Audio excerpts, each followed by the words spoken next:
Welcome to JKJ news. ఈరోజు గోవిందరావుపేట మండలంలోని లక్నవరం చెరువు మత్తడిని పరిశీలించిన మంత్రి సీతక్క. ఈ సందర్భంగా మాట్లాడుతూ తూము మత్తడి లీకేజీలు లేకుండా మరమ్మతులు చేపట్టడం జరిగిందని, రైతులకు 2 పంటలకు సాగునీరు అందించేందుకు కృషి చేస్తామని మంత్రి సీతక్క అన్నారు. ఈ కార్యక్రమంలో అధికారులు, కాంగ్రెస్ పార్టీ నాయకులు, కార్యకర్తలు తదితరులు పాల్గొన్నారు.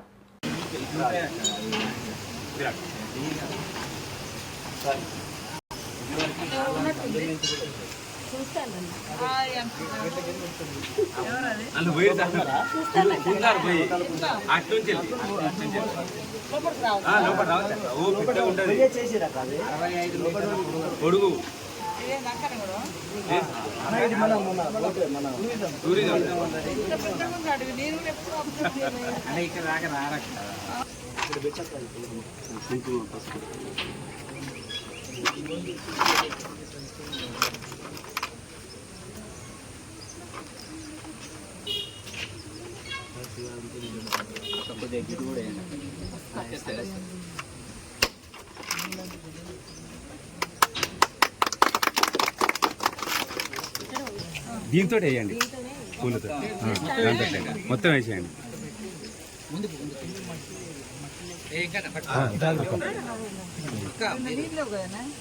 అంటే అక్కడ కట్టబోసాం కదా అక్క, అది పోసి ఇక్కడ ఇది పని చేసి అక్కడికి 100 మీటర్లు కట్టబోసాం. అప్పుడు 17.5 ఫీట్ల నీళ్ళు వదిలిపెట్టారు అక్క. అప్పుడు అది కొత్తది కట్టాలి. 3 ఐలాండ్ దాని ఎందుకనే మా అక్కడ అయితే ఆల్రెడీ కూడా ఇంత దూరం షూటింగ్ ఉంటుంది. రోడ్ బాగాలేదు.